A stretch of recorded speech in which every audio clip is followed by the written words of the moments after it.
Does Wisconsin need a new way to pay for local government? That's one of the questions I'm going to explore today with my guest, Jason Stein.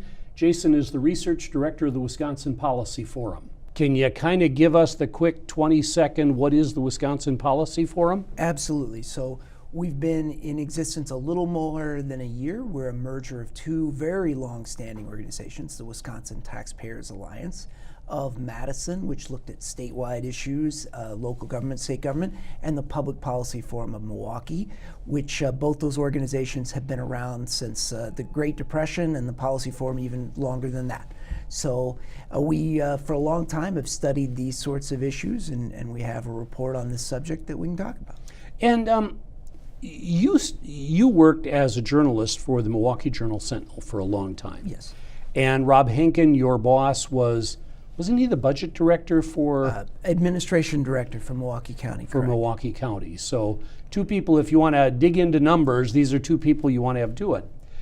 The league has been concerned for a long time that we have this property tax, and that's how we pay for local government chiefly. And nobody likes property taxes. It seems like Wisconsin property taxes are high or too high, depending on who you ask. And we have contended for a long time that it's not so much that the property tax is too high because we just spend too much money, it's because that's all we have. So I guess that was the genesis of this report. By way of full disclosure, the league actually helped underwrite this support, this report with the Wisconsin Realtors Association and the Greater Milwaukee Committee, to see if our concerns were well-founded. So I guess my question for you, Jason, is Wisconsin weird when it comes to property tax? Sure.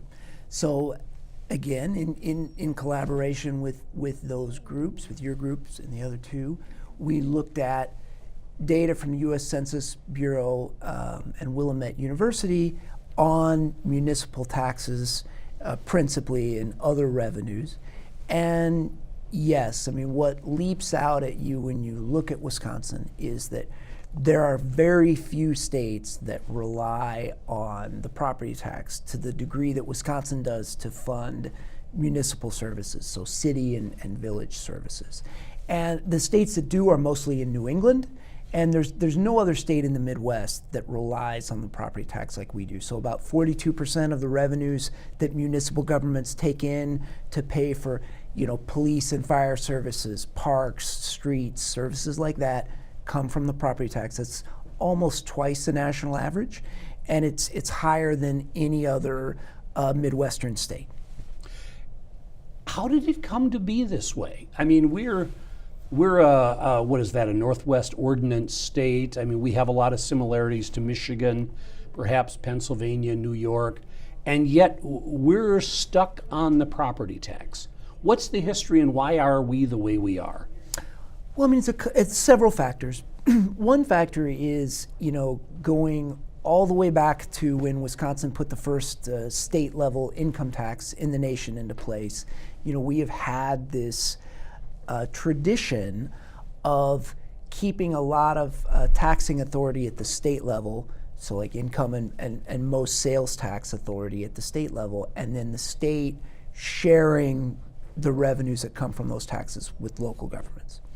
And that has been the case for the income tax and in general with sales taxes too. Right. So that's part of it. Another part of it is that the aid that local governments have been getting from the state has been pretty flat over time. And so what you see is that as the share of revenue from the state for local governments goes down, if you graph it, you see, on two lines, you see the share from the property tax going up over the past 20, 30 years, and the share from state aid going down. And so, there's a link there, and we can talk about sort of why that is and what pressures the state faces. But those are some of the reasons. I mean, so if you look at sales taxes to local governments, to municipal governments, you'll see that for Wisconsin, they're relatively low. Mm-hmm. So it's not that the overall proportion of taxes is that much greater. It's just that Wisconsin, we take it all from one pot, from the property tax pot, and not from all these other little pots, which is sort of a more common practice in other Midwest states. Well, and taking a little bit of a step back, the major taxes, there's three really, right? There's sales tax, there's income tax, and there's property tax. Sure. Where does Wisconsin stack up in those taxes? Sure. Are we out of step on all of them, any of them, mix? Yes, I mean where we have relatively higher property and income taxes in this state, and relatively lower sales taxes. And part of the reason for that is in Wisconsin, the state can levy a sales tax and counties can levy a sales tax and a few other little odds and ends, but basically those two entities. Whereas in other states, it's very common for city governments to also be able to levy a sales tax or even an income tax. So that's really how we're a little bit different in Wisconsin, that we do tend to rely really heavily on the property tax. And our property tax is, compared to other states, relatively high. True? False? Yes, I mean, and in part that is a function of the property tax is doing more. It's more of a workhorse for local government. Sure. And that's not necessarily all bad. In that, the property tax definitely has some advantages in that it's for local government services, in part that it's just very tied to the businesses and the homes that are present in this municipality that are getting services. But at the same time, there are other people that use municipal services, visitors, commuters, people like that, and the property tax may not be it isn't as good a vehicle to capture, some money from those users of municipal services. So, when you talk about it, part of the question is this do we have the right balance in Wisconsin? Or, is there a degree that we should look to neighboring states or other states around the country for other models? And just to be clear, we're not talking necessarily about giving the city of Appleton the ability to spend more money, necessarily. We're talking about balancing out the sources of where that money comes from. Sure. So there's two questions, right? Whenever you're talking about the budget of a government, right? I mean, there is the money that it takes in, and there is the money that it spends. And I mean, obviously there's a strong link between those two, but yeah, when you talk about how municipal services are paid for, you aren't necessarily talking about spending more money, but you can also simply, that may be part of the discussion, but another part of it is just simply, okay, if this is the level of services we want, if this is the level of spending we want, how are we going to go about getting that money and paying those bills? And that is really sort of was the purpose of our report, which is called Dollars and Cents, was to look at how we pay for those services. And we hope to, in a future report, look at that question of what is our level of spending in Wisconsin and how does it compare to other states. But in this first report, we just wanted to look at that basic question of how do we pay for the services that we decide we do want. My guest is Jason Stein with Wisconsin Policy Forum, and we're talking about this tough question of, does Wisconsin need a better way to pay for local government? We're as their report points out, and a copy of it, by the way, is in this month's issue of the Municipality. You can see this is us. This gold stuff is all property taxes. This little hint of blue eraser at the top is sales, income, whatever others. And this is the national average, and you can see it's far more balanced. These are all the other Midwestern states, and you can see that Wisconsin, once again, is an outlier.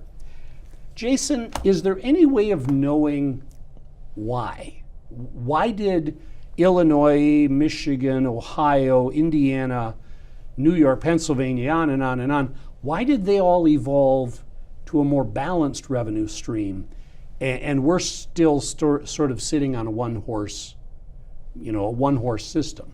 Why? Sure. I mean, I think it's a number of factors, right? I mean, there may be some cultural factors in terms of a culture that we share with with New England states.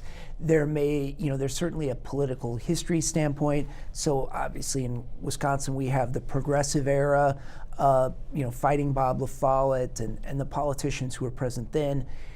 If they had not been present, if they had not, for instance, put into place the first in the nation income tax, right, which from the beginning, a very large portion of that was going to local governments. right, you would not have had, I think, the wherewithal at the state government level to have taken on a big commitment to aid to local governments. And so that becomes both that tradition and then also the challenges in how the state has been able to sort of keep up with that tradition have all added to that. And that's one thing that you might want to talk about is what pressures is the state facing that might make it more difficult for the state to fulfill those commitments or to increase its aid to local governments in Wisconsin. And let's go there now. In your report, you do an excellent job illustrating, and I won't show it to the camera here, but I'll encourage people to download the report. But since the modern iteration of shared revenue, 1970-ish, how have local governments done? Because shared revenue is one of the top 10 spending programs in the state budget. How has that fared against corrections, universities, school aids, Medicaid? Have we done well? Have we done badly? How's that turned out? Absolutely. I don't think it's a situation where state officials set out to take money away from local governments or not deliver for local governments. But like anything, the state officials have pressures that are placed on them. And so obviously, in the 1990s, where I think this really goes back to in some ways, is the state made a commitment to fund 2/3 of the cost of education, K-12 education in the state. And to have that priority get inflationary increases every year. In addition, in the 1990s, you also saw the state expand Medicaid health care to the needy through Badger Care. You saw the state build a series of prisons. You saw the state toward the end of the 90s pass a series of income tax cuts. All of those things either tightened the revenues that the state had or sort of gave first draw commitments to those revenues for other programs. And I think what you've seen is both for local government aid and also for the University of Wisconsin system, sometimes when all those other priorities got fed, so to speak, there was not the dinner left on the table for everybody else to maybe eat the meal that they would have liked to have eaten. So I think that is part of why I think the state has not, you haven't seen these increases in aid to local governments. It's not that necessarily state officials set out to go that route, but in making a whole series of other decisions, they put themselves in a position where they were unable to do, or at least could not in the end do the types of things that we're talking about. And isn't it true that you mentioned the implementation of the income tax? Wisconsin was the first state to come up with a legally defensible way to do an income tax. And I was doing some reading on the history of that. That was predicated on a 1908 constitutional referendum that was sold in large part with the assurance that 90% of the money was going to go back to local governments. Okay, so that was the income tax. Are local governments getting 90% of that money today? No, no. Where'd it go? Well, and that's what we talk point, about. Right. Is that in 1911, the concept of what state government would take care of. I mean, there was a period of time when, sort of all of state government was inside the Capitol. And then there was a period of time when all of state government was in the One West Wilson building that now houses the Department of Health Services. Obviously, those two buildings would be completely inadequate to house the number of government workers that there are now at the state. And even largely, it's not even the state bureaucracy that's the issue, that the state has, again, taken on these commitments to fund local schools, taken on these commitments to provide care for people in nursing homes and low-income children that can't whose parents can't afford to take them to a doctor. And the state as a state, we've decided on those priorities, but then there are consequences that happen from that. When doing A sometimes means that I can't do B or C. Sure. And I think that is really part of what has happened here. And so then part of the discussion then maybe needs to be, if the state is not able to be the source of revenue for other services that are still important at the local level, what is the solution for that? Right.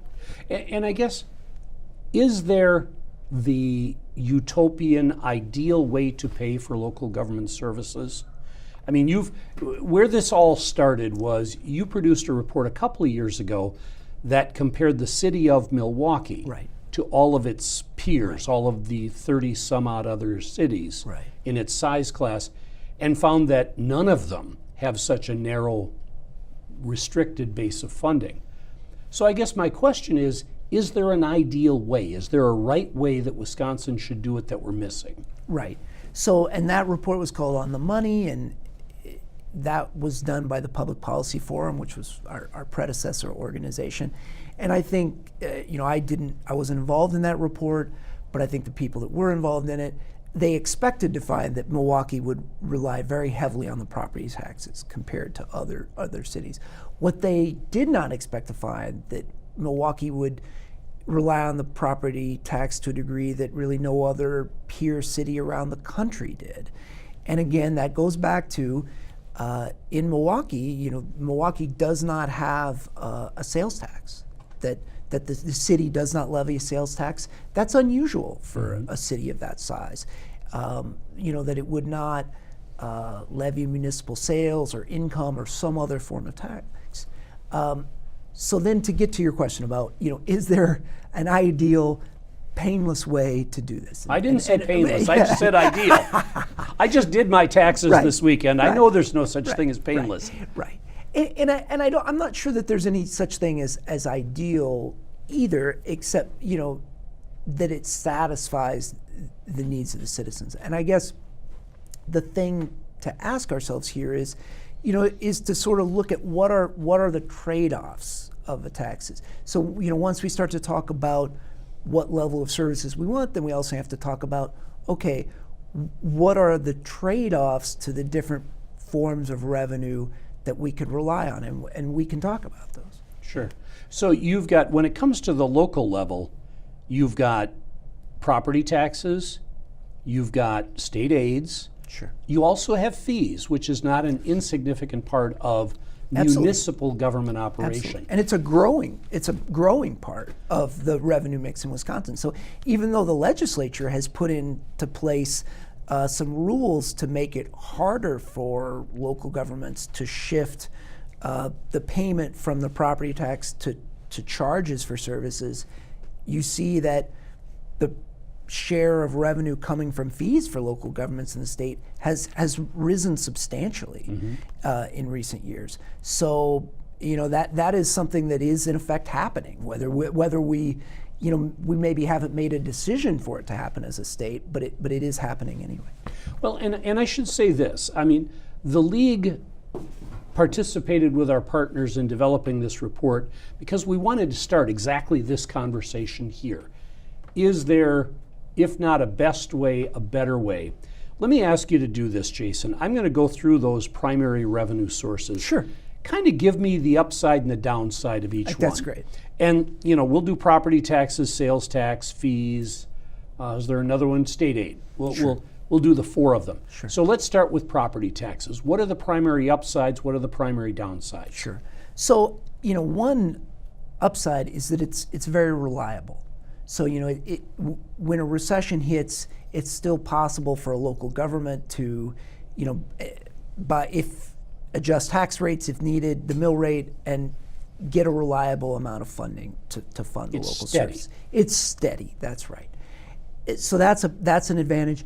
It's tied to the local services again. So you own property in a community, you pay property taxes, you get services for that piece of property that you own.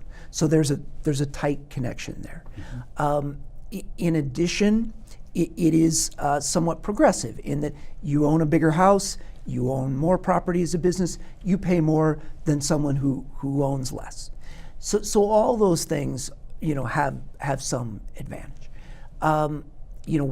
Obviously some of the disadvantages are that it's not necessarily as dynamic in the good times. Right. It's steadier in the bad times. It may not be as dynamic in the good times, particularly in Wisconsin where we have pretty tight levy limits on it. Another aspect I think is that you cannot capture commuter traffic, people that don't live in a community but use the services, you can't capture those revenues.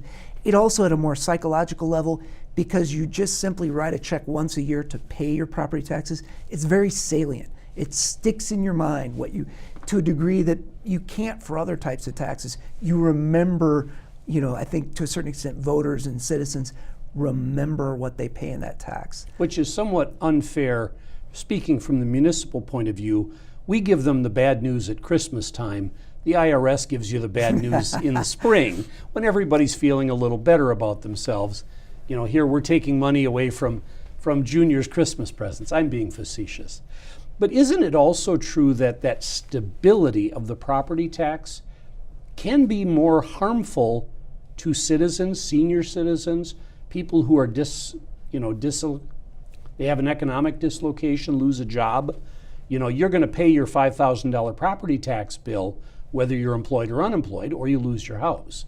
Sure. Well, and in Wisconsin, we have something called the uniformity clause that means that we have to tax property, equally, and so that can also mean that it can be harder for the state to make exceptions for residential property. Or now through the income tax, we do have certain tax credits that we give to low-income people to make their property taxes more affordable. But yes, there is that challenge. I think as well that there also is the issue of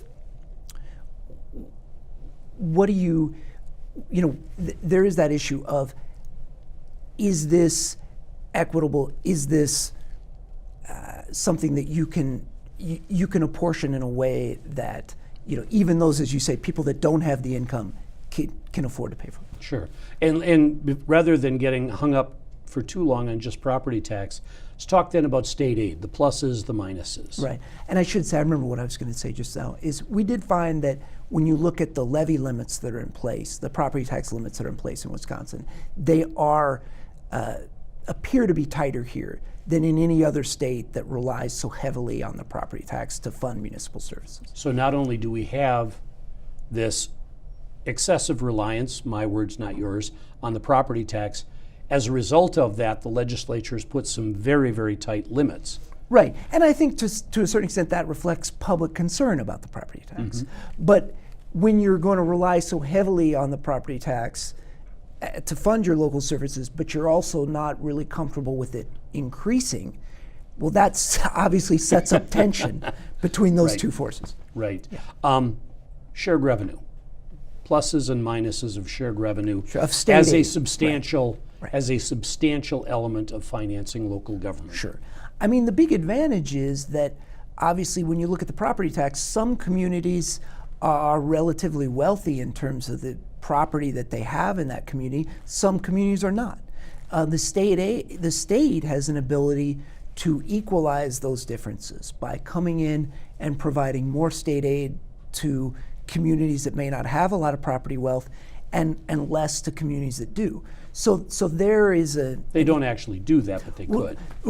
Correct. I mean, the state historically has done that. Right. And to a certain extent, even though that is no longer the law, the existing payments to a certain extent reflect that old system, because the payments haven't really changed that much since we repealed that. And the big downside is, obviously, we have to compete with Medicaid and... Correct. Is that the state is responsible, particularly the state of Wisconsin in 2019, is just responsible for a lot of things and has a lot of competing priorities. So there's that tension. Okay, and we're already running short on time, unfortunately. Sales tax, pluses and minuses. Well, I mean, the sales, one plus is you can draw on commuters, you can draw on people from outside the community, you can also see growth with the economy.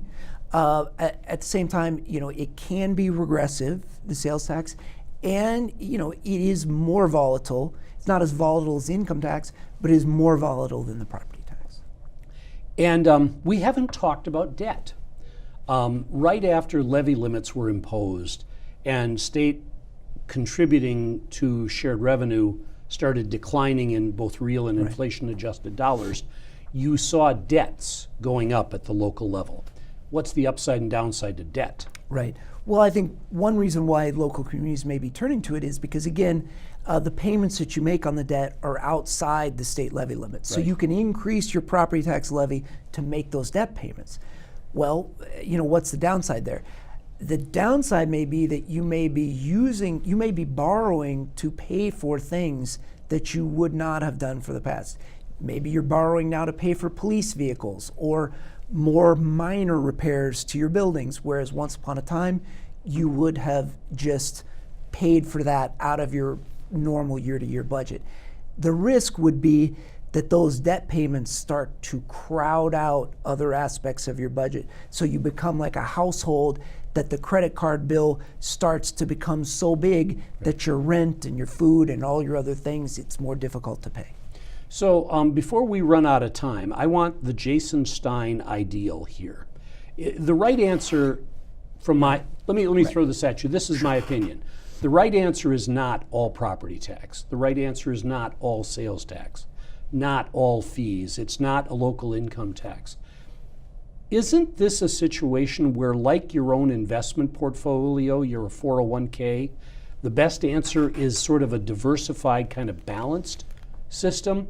Or does local government finance not work that way? Right. I mean, I think, here's my answer. I would think anytime when you find yourself out on one edge as a state or a local government, and you're doing it differently than the other states in your region or your country, it's worth asking yourself, are we doing this just a lot better than the other states? Or maybe do we need a little more balance in what we're doing? Okay. And given that our usage of the property tax continues to go up, and given that there's been historically a lot of public concern about that, I think it's fair to ask, is this the right way to go? Or should we consider some efforts that might introduce a little bit more balance and might make us look a little bit more like other states in our region and around the country? Now, you're a researcher, and every time a researcher writes a report, there's about 4 more questions that pop into your mind. Sure. What are the questions that you think we should answer next? I mean, I think the first question would be, I think it's worth looking at the spending of local governments in the state. It's difficult to compare municipal spending because a city government in one state might be responsible for a responsibility that another city in another state is not. Mm-hmm. But we do hope to look more deeply at that, because I think anytime you talk about, well, perhaps you introduce a new tax or a new fee, the citizens are always going to rightly ask, well, do we need to do this? Is there a way by addressing spending or some other thing that we could avoid having to do this? So I think that's one question we're looking at. And then I think, the other question would be, to the extent that if a consensus develops about wanting to seek a balance, whether that's fees for services or a sales tax or state aid or some other form of revenue, then I think it'd be worth looking more deeply at that question of, well, what would be the right way or what would be the right model? And obviously this report that we're talking about was more a high level, broad look at how do we compare to other states. And that can help you think about what you want to do, but maybe not really answer all the questions about how you might want to do it. Okay. Well, my guest is Jason Stein. He's the research director for Wisconsin Policy Forum. Just wrapped up a new research report called Dollars and Cents. Is there a need for a new way of financing local government in Wisconsin? Supported by the League of Municipalities, also supported, and that's another question for you, Jason. It was also supported by Business Group, Wisconsin Realtors Association, and Greater Milwaukee Committee, a nonprofit organization looking out for the greater good of that area of Wisconsin. What do you think? I know what our motives were. What do you think their motives were in looking into this? Well, I mean, I think obviously, the Greater Milwaukee Committee has sort of long looked at, the finance challenges that the city of Milwaukee faces. I think the Realtors is an organization, I want to speak for them, but obviously their members buy and sell real estate, and the property the tax bill affordability of real estate is important. And we like to, when we're doing research in partnership with organizations, we like to have that sort of a broad base, so that, because again, for us, independence and credibility are absolutely keys to what we do. Sure. So, and that was, I think a situation where it could come together and work nicely. Great. And I think that's where we will leave it.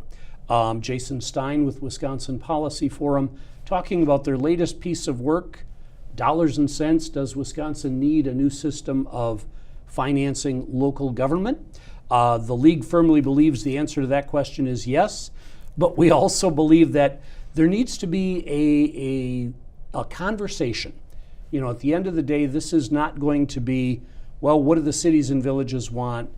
What do the towns want? What do the counties want? What do the schools want? What does the state legislature want? To get to the right answer, this needs to be a broader conversation. Will probably take place over several years. And I'm suspecting we'll have you as a guest here at least once more, and maybe 2 or 3 times, take a look at that debt question and some other things. Right, and we're very happy to be here. Obviously, we don't take positions as an organization, but we think this is an important conversation, and we're happy to have been a part of it and to continue to be a part of it. All right, Jason, thanks for being here. Oh, thank you, Jerry. I'm Jerry Deschane. I do want to thank the Wisconsin community media stations that have put this production together. The folks here in Monona, Will and his crew, done an excellent job as always. Got those nice bright lights on. Will I get a tan out of this, Will? Maybe. I could use a little, right there, that shiny spot. But thank you once again for joining us, and we'll see you next time.